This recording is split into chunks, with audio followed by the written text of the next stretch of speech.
नमस्कार स्टूडेंट्स आज के इस क्लास में हम अध्याय 6 है ना अध्याय 6 पढ़ रहे थे। तो उसी का जो अगला जो टॉपिक है आयतन का मापन, इसके बारे में हम पढ़ेंगे। ठीक है, जो पिछली क्लास जो हुई थी उसमें हमने देखा था लंबाई का मापन जो है किस प्रकार से किया जाता है। ठीक है, और आज के इस टॉपिक में जो है हम आयतन का मापन किस प्रकार से किया जाता है और क्या होता है आयतन, उसके बारे में हम क्या करेंगे, जानेंगे। ठीक है, तो टॉपिक शुरू करने से पहले जो है कुछ चीज़ें आपको बता देता हूँ, है ना। बहुत दिनों से जो है आप लोगों की जो है विज्ञान की क्लास जो है नहीं हो पाई थी, क्योंकि जो है कक्षा 9वीं और कक्षा 10वीं है ना, जो कक्षा 9वीं और कक्षा 10वीं वाले जो आपके भैया दीदी लोग हैं उन लोगों का जो है प्रैक्टिकल चल रहा था, है ना। और प्रैक्टिकल मैं ही कराता हूँ, इसी कारण से जो है क्या हो रहा था, हम लोग का जो है जो वीडियो जो है नहीं बन पा रहा था। ठीक है, क्योंकि उनको जो है अलग अलग जो है दोनों क्लास को जो है अलग अलग समूहों में जो है विभाजित करके जो है अलग अलग दिन बुलाना पड़ रहा था, है ना। इस कारण से जो है एक थोड़ा सा ज़्यादा समय लगा, इस कारण से आप लोगों का जो है वीडियो जो है नहीं बन पाया था। ठीक है, तो अब जो है प्रैक्टिकल समाप्त हो चुका है, तो ठीक है हम पढ़ना शुरू करेंगे, है ना। तो चलिए पढ़ना शुरू करते हैं। आयतन का मापन, किस प्रकार से जो है हम आयतन का मापन करेंगे और आयतन दरअसल होता क्या है। ठीक है ना, तो देखिए कोई भी वस्तु जो है ना, तो अगर किसी वस्तु के यदि हम देखते हैं, जैसा कि हम देखते हैं, एक मान लीजिए एक जो है पेटी को ले लेते हैं। एक जो पेटी जो रहता है ना आपके घर में जो है, जिसको संदूक बोलते हैं ना, एक पेटी को ले लेते हैं। तो इस पेटी में देखिए, इसमें जो है ये जो है इसकी लंबाई है क्या है, यहाँ से यहाँ तक जो है इसकी जो है क्या है, यहाँ पर लंबाई है, क्या है, लंबाई है। ठीक है, लंबाई के अलावा जो है इसमें क्या है, ये जो है लंबाई भी है और इसमें चौड़ाई भी होती है और क्या होती है, ऊंचाई भी होती है। ठीक है, इसको जो हम इस प्रकार समझ सकते हैं, जैसे कि ये है, जैसा कि ये चित्र मैं बना रहा हूँ, आपको दिखाई दे रहा होगा, है ना। तो इसमें आप देखेंगे कि ये जो वस्तु जो है, इसमें आप देखेंगे तो इसमें आपको जो है दिखाई देगा, लंबाई भी दिखाई देगा, चौड़ाई भी दिखाई देगा और ऊंचाई भी क्या होगा, दिखाई देगा। ठीक है ना, तो इस प्रकार की जो भी चीज़ें रहती है, जिसमें लंबाई भी होती है, चौड़ाई भी होती है, ऊंचाई भी होती है, ठीक है ना, या फिर मोटाई भी होती है, तो ये जो वस्तुएं होती है वो जो है एक निश्चित स्थान क्या करती है, घेरती है। क्या करती है, एक निश्चित स्थान घेरती है। ठीक है, तो एक निश्चित स्थान घेरती है। तो इस प्रकार से यदि हम देखें तो कोई वस्तु जो है जितना स्थान क्या करती है, घेरती है, उसे ही उसका क्या बोलते हैं, आयतन, उसे ही उसका आयतन बोलते हैं। क्या बोलते हैं, आयतन, मतलब वो जो है आयतन कहलाता है। कि कोई भी वस्तु जो है कितना स्थान घेरती है, तो जितना स्थान कोई भी वस्तु घेरती है वही उसका क्या कहलाता है, उसका आयतन कहलाता है। क्या कहलाता है, आयतन। ठीक है ना, जैसे कि मान लीजिए, जैसा कि यहाँ पर जैसे कि किसी का जो है कोई एक रूम है, आपके घर में जो है रूम होगा, तो रूम जो है जितना स्थान क्या करता है, घेरता है।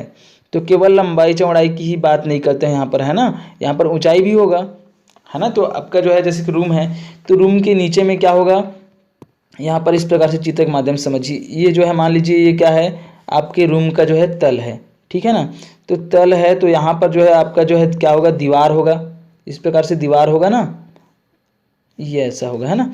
तो यहाँ पर आप देखेंगे तो यहाँ पर जो है दीवार भी होगा इस प्रकार से ऐसा, और दीवार होने के पश्चात जो है यहाँ पर छत होगा ऊपर में। ठीक है ना, तो यदि हम रूम की बात करें, है ना, एक रूम की बात करते हैं, तो रूम जो है कितना स्थान घेरती है, तो यहाँ पर देखिए ये जो इसका सबसे जो बाहरी भाग जो है ना, ये दीवार जो है चारों साइड जो है क्या है, दीवार है।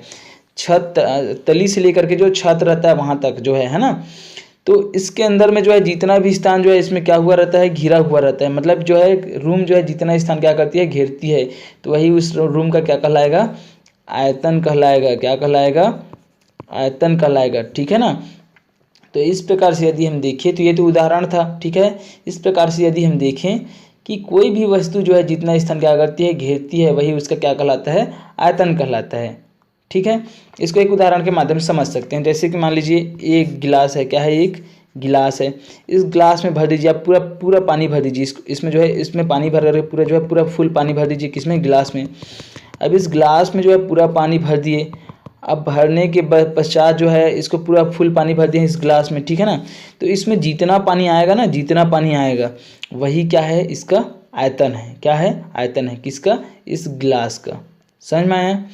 तो इस प्रकार से यदि हम देखें तो कोई भी वस्तु जितना स्थान घेरती है वही उसका क्या कहलाता है, आयतन कहलाता है। क्या कहलाता है? आयतन कहलाता है। समझ में आया? क्या कहलाता है? आयतन। और आयतन का एसआई मात्रक जो होता है वो होता है, एसआई मात्रक जो होता है वो होता है घन मीटर। क्या होता है? घन मीटर। अब यहाँ पर मात्रक का क्या मतलब है आप जानते होंगे, है ना। एसआई मात्रक मतलब, मात्रक कहने का मतलब है कि किसी भी चीज़ को यदि हमको मापना रहता है तो हमको मात्रक की आवश्यकता पड़ती है ना। जैसे कि क्या, कहाँ चले गए? दुकान में चले गए, तो दुकान में आपको शक्कर खरीदना है। क्या खरीदना है? शक्कर खरीदना है। तो आपको कुछ ना कुछ तो बताना पड़ेगा ना कि जो है शक्कर आपको कितनी मात्रा में चाहिए, है ना। कि आपको 1 किलोग्राम चाहिए या फिर 2 किलोग्राम चाहिए या फिर पूरा जो है आपको जो है 1 क्विंटल चाहिए, कितना चाहिए आप बताओगे तभी दुकान वाला क्या करेगा, आपको जो है शक्कर देगा उतना ही। समझ में आ रहा है ना। तो हम शक्कर को किससे मापते हैं? किलोग्राम से मापते हैं। मतलब वो शक्कर जो है वजन में लेते हैं ना, तो किलोग्राम से मापते हैं। तो ये किलोग्राम क्या है? यहाँ पर मात्रक है।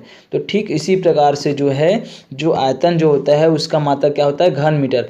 हम जो है इसको जो है आयतन को जो है इसका मात्रक क्या है? घन मीटर। हम घन मीटर से ही क्या करते हैं, जो आयतन जो है उसको क्या करते हैं? घन मीटर की सहायता से जो है क्या करते हैं? मापते हैं। समझ में आया? इसका मात्रक ही क्या है? घन मीटर, आयतन का। समझ में आया? अब हम जो है यहाँ पर देखेंगे कि द्रवों का आयतन जो है किस प्रकार से जो है मापा जाता है। तो देखिए, द्रव मतलब जितने भी जो तरल पदार्थ है ना, वो सब क्या है? द्रव हैं। जैसे कि पानी है, दूध है, तेल है, डीजल है, पेट्रोल है, मिट्टी का तेल है। तो इन सब, ये जितने भी जो है क्या है? द्रव हैं, है ना। इनका माप जो है अधिकतर, इनका माप जो है आयतन के द्वारा ही किया जाता है। समझ में आया? तो यहाँ पर हम देखेंगे कि जो द्रव जो होते हैं उनको जो है, उनका जो आयतन जो होता है उसको लीटर में मापा जाता है। किस में मापा जाता है? लीटर में। ठीक है ना, लीटर में मापते हैं। और लीटर का जो है छोटा और जो इकाई देखें तो लीटर जो है, लीटर का जो अपवर्तक जो होता है ना, मिलीलीटर होता है। क्या होता है? मिलीलीटर। ठीक है ना। तो देखिए 1 लीटर बराबर कितना होता है?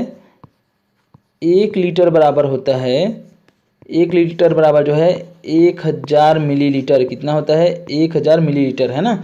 1 लीटर बराबर 1000 मिलीलीटर होता है। मतलब 1 लीटर में 1000 मिलीलीटर होता है। ठीक है, मतलब 1 लीटर जो है 1000 मिलीलीटर के बराबर होता है। ठीक है। और 1 मिलीमीटर जो है 1 सेंटीमीटर क्यूब के बराबर होता है। समझ में आया? तो यहाँ पर हम देखेंगे कि जितने भी जो द्रव जो हैं, है ना, उनका आयतन जो है किस प्रकार से ज्ञात किया जाता है, उसको किस प्रकार से मापा जाता है। ठीक है।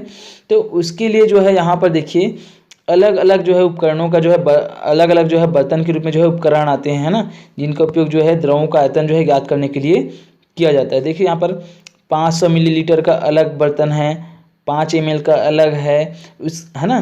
तो इनकी सहायता से जो, जैसे कि कोई दूध बेचने वाला है तो दूध किस प्रकार से देता है, इसी प्रकार से जो है आयतन माप करके देता है। 500 ml का है और 1 लीटर आपको दूध लेना है, तो 2 बार ये वाला जो बर्तन है इससे 2 बार जो है फूल जो है इसमें से भर भर करके जो है 2 बार क्या करेगा? दूध देगा। ठीक है। आपको 5 ml जो है, ये 5 ml का बर्तन है। ठीक है। तो इसमें यदि दूध देना है, मिट्टी तेल देना है, पेट्रोल डीजल कुछ भी देना है, जितनी भी जो चीज़ें अभी हम देखे हैं ऊपर में, है ना, जो द्रव देखे हैं, तो उनको जो है इन उपकरणों की सहायता से क्या करते हैं? देते हैं। तो ये तो हो गया बर्तन जो है ना, जो एक निश्चित जो है आयतन का होता है, इससे हम मापते हैं। इसके अलावा जो है कुछ बर्तन इस प्रकार से होते हैं, जैसे कि ये, तो ये जो है डॉक्टर लोग जो है क्या करते हैं, डॉक्टर है, वैज्ञानिक हैं, तो उनको जो है कि जिन द्रवों की आवश्यकता होती है तो उनको मापने के लिए ये सब क्या करते हैं, इस प्रकार की जो है उपकरण का जो है बर्तन का उपयोग करते हैं, जिसमें पहले से ही जो है आयतन का जो पैमाना जो होता है इसमें लिखा होता है। देखिए इसमें लिखा है 0, 10, 20 ऐसा। ठीक है, समझ में आया?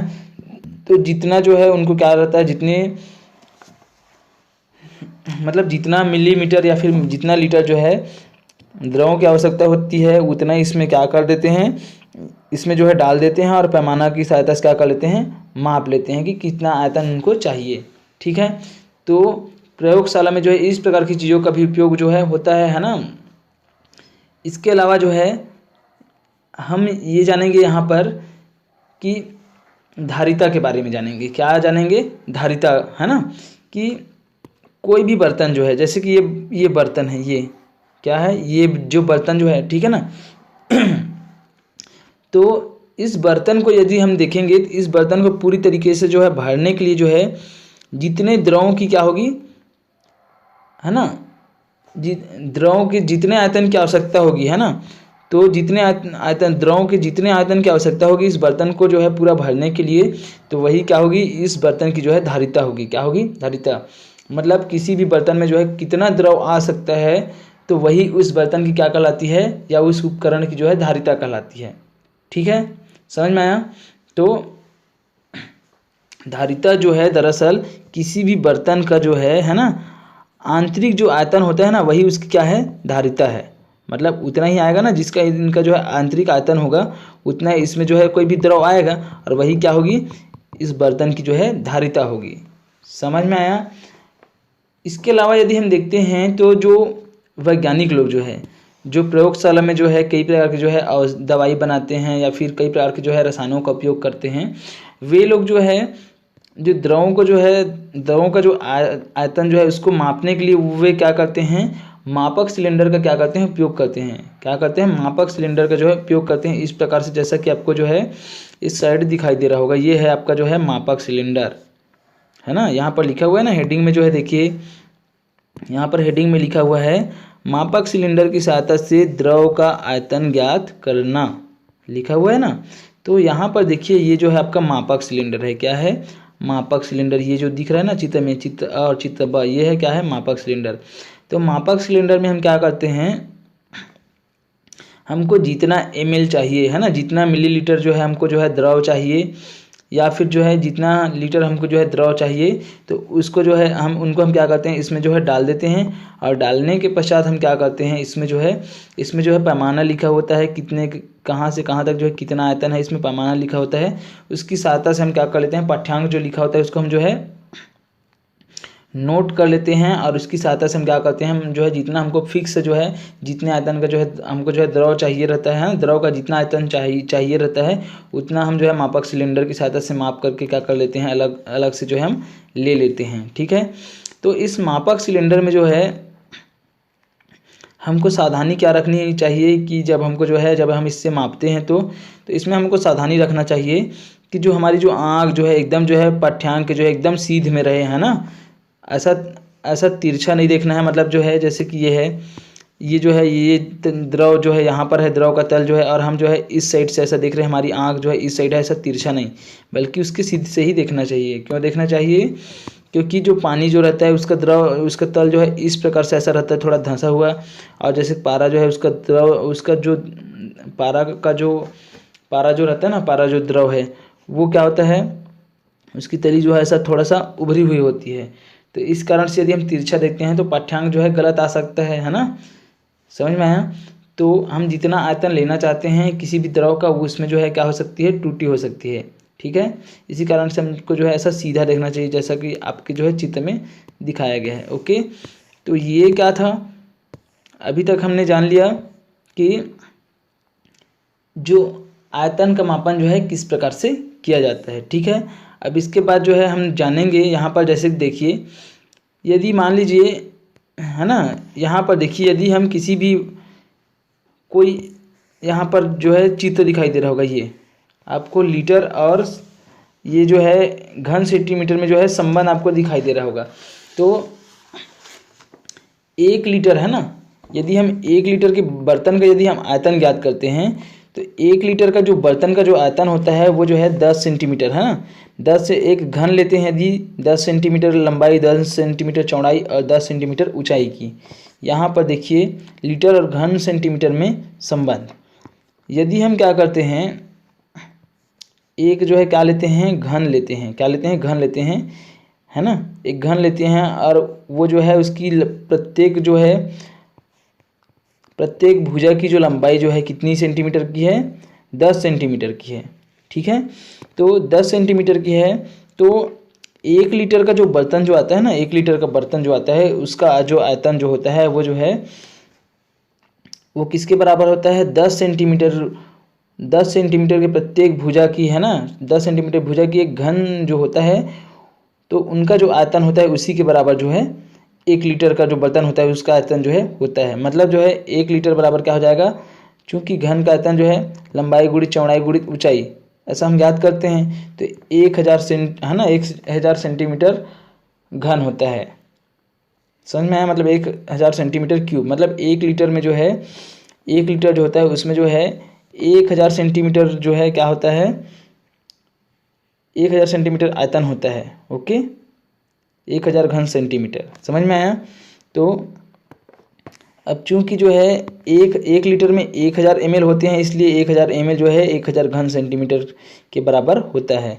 और यदि हम 1 ml की बात करें तो 1 ml जो होता है ना, 1 मिलीलीटर जो होता है वो जो है 1 सेंटीमीटर है ना, 1 सेंटीमीटर क्यूब है ना, 1 सेंटीमीटर घन के बराबर जो है होता है। समझ में आया?